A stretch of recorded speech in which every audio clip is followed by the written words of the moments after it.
Sir को ही बोलते बोलते थक गए। मनुष्य सर का जब भी कहीं वो कराने और बच्चे पे 2-1 बार गिर गया और बारिश में पानी टपकता तो वो वाले मकान में जाके पढ़ाते। ने पछतावा भी दिया, हो जाएगा बोले, दूसरा तीसरा साल निकल गया लेकिन कहीं हो नहीं पाया। यहाँ जो स्कूल बनी है, स्कूल की मतलब जो छत है, बारिश में पानी भी अलग गलता है उसमें, फिर उसके बाद में जो छत के जो पत्थर है, बारीक बारीक पत्थर जो गिट्टी लगी ली उसमें वो गल के वो जो बच्चे पढ़ते कि उसके ऊपर गिरते। शासन की लापरवाही का परिणाम है। नमस्कार, इस वक्त हम मौजूद हैं सेंधवा शहर के समीप स्थित गांव मड़गांव में, जहां प्राथमिक शाला का आप हाल देख सकते हैं कि यहां बच्चे जो भारत का भविष्य कहा जाता है कितने बेहाल स्थिति में पढ़ाई कर रहे हैं। ये भवन जो पूरी तरह जर्जर हो चुका है, जब इसके बावजूद बच्चे यहां पढ़ाई करने के मजबूर है। सरकार का इस ओर बिल्कुल ध्यान नहीं है। आप देख सकते हैं कि इस भवन की जो छत है जर्जर है, कई बार गिर चुकी है। लगातार जो ये छत है गिरती रह रही है। बारिश में भी ग्रामीणों का आरोप है कि छत गिरती रहती है। इस भवन में 3 कमरों की का प्राथमिक शाला है। इस 3 कमरों में कक्षा 1 से लेकर कक्षा 5 तक पढ़ाई होती है, मतलब 5 कक्षाएं मात्र 3 कमरों में लगती है। और आप देख सकते हैं इस कमरों की हालत क्या है। यहाँ ब्लैक बोर्ड तो ठीक स्थिति में है, लेकिन छतें पूरी तरह क्षतिग्रस्त हैं। यहाँ बच्चे कभी भी एक बड़ी दुर्घटना होने की संभावना है। इस ओर प्रशासन शासन का बिल्कुल ध्यान नहीं है। इस शाला के 3 कमरे हैं जहाँ पर आप देख सकते हैं कितनी खराब स्थिति बनी हुई है। मेरे साथ कुछ ग्रामीण है, इनसे हम बात करेंगे कि क्या समस्याएं हैं और किस तरह से इनके बच्चों का भविष्य अंधकार में है। इन समस्याओं को लेकर, इन मुद्दों को लेकर हम ग्रामीण से बात करेंगे। मेरे साथ इस गांव के उस सरपंच मौजूद हैं, वहीं इस गांव के कुछ जिम्मेदार नागरिक हैं जो हमसे बात करना चाहेंगे। क्या नाम आपका? अमर सिंह। अमर सिंह, क्या पद पे आप? यहाँ उप सरपंच हूँ, मड़गांव का पंचायत का। पंचायत उप सरपंच। हाँ। तो अमर जी, क्या समस्या है आपको? अभी क्या ये वो सर को ही बोलते बोलते थक गए। मनुष्य सर का जब भी कहीं वो कराने और बच्चे पे 2-1 बार गिर गया और बारिश में पानी टपकता तो वो वाले मकान में जाके पढ़ाते। और वो आने का कहीं ठिकाना नहीं रहता सर का। मैडम आया करती, वो भी आज तो कहीं आई नहीं। मैडम आज भी नहीं आई? आज भी नहीं आई। तो ऐसा चलते रहता है? चलते रहता है, कई बार बोल बोल के थक गए। छत कब गिरी थी, इस बारे में कुछ अंदाजा है आपको? सर जी, बारिश में गिरी थी, पिछले साल भी गिरी थी, इस साल भी गिरी थी। मैंने पछतावा बलवान पटेल को दिया भी था, अपने यहाँ मड़गांव बेड़ी फैले में आया था वो जीतने के बाद में, तो अपने पछतावा भी दिया, हो जाएगा बोले, दूसरा तीसरा साल निकल गया लेकिन कहीं हो नहीं पाया। तो इनका कहना है कि जिला पंचायत अध्यक्ष बलवंत पटेल को ने प्रस्ताव दिया था लेकिन कोई समाधान नहीं हुआ है।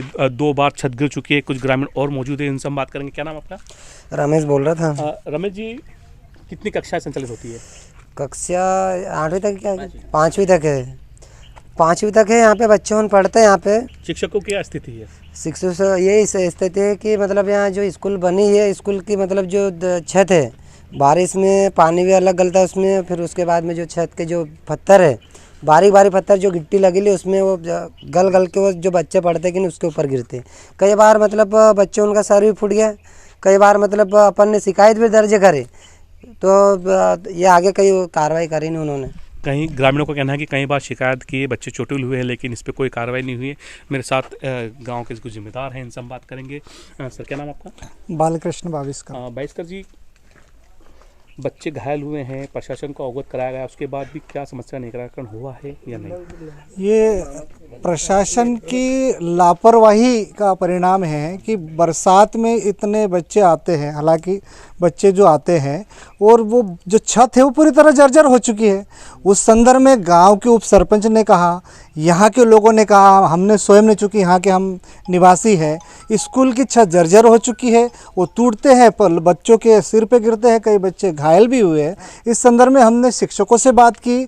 हमारे गांव के एक वरिष्ठों ने तो जिला पंचायत अध्यक्ष बलवंत सिंह जी को भी कहा, किंतु अभी तक सुनवाई नहीं रही और बच्चों का जो भविष्य है निश्चित रूप से यहाँ पर हमको खतरे में दिखता है। बच्चों का भविष्य खतरे में दिखता है। तो बालकृष्ण जी, एक सवाल उठता है कि यहाँ मात्र 3 कक्ष हैं और बताया जा रहा है कि 1ली से 5वीं तक का यहाँ अध्ययन होता है, तो 5 कक्षाओं की आवश्यकता है लेकिन 3 कक्षा में स्कूल संचालित हो रही है। इसको लेकर क्या कहेंगे? ये प्राथमिक शाला है, सरकार ने उन्नयन निरंतर करती रहती है, लेकिन ये प्राथमिक शाला का जो भवन है कहीं ना कहीं अभी छोटा प्रतीत हो रहा है, क्योंकि 1ली से 5वीं तक बच्चों की संख्या बढ़ गई है। इसलिए एक नए शाला भवन बनाने की भी यहाँ पर आवश्यकता है। तो आपने जिम्मेदारों से बात की, गांव के लोगों ने बात की, यहाँ शिक्षकों की स्थिति क्या है, इसमें क्या कहेंगे आप? यहाँ के स्थानीय लोगों का कहना है कि जो एक शिक्षक है वो तो हाँ कहीं ना कहीं उनकी जो उपस्थिति रहती है वो रेगुलर कंटिन्यूस नहीं रह पाती है, और जिसके कारण बच्चे यहाँ पर शिक्षा से वंचित रहते हैं। हालांकि महिला शिक्षिका के बारे में कहा जाता है वो तो आते हैं, लेकिन जो पुरुष शिक्षक है वो यहाँ से नदारत ही रहते हैं। कई बार यहाँ के स्थानीय लोगों ने उनको बोला, लेकिन वो अपनी आदतों से बाज नहीं आ रहे।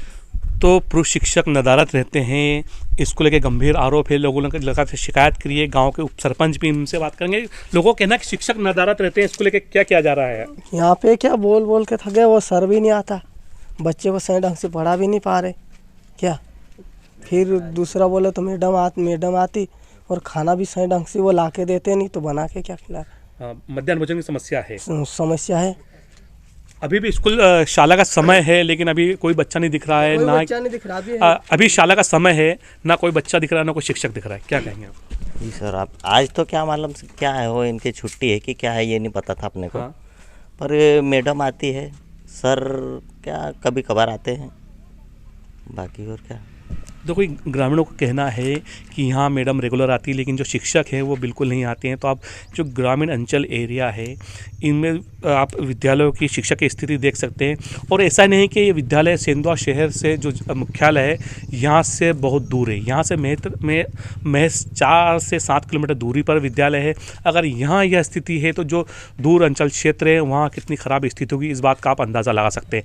ओवैस अहमद, IBC 24 के डिजिटल प्लेटफॉर्म निमाड़ मालवा के लिए।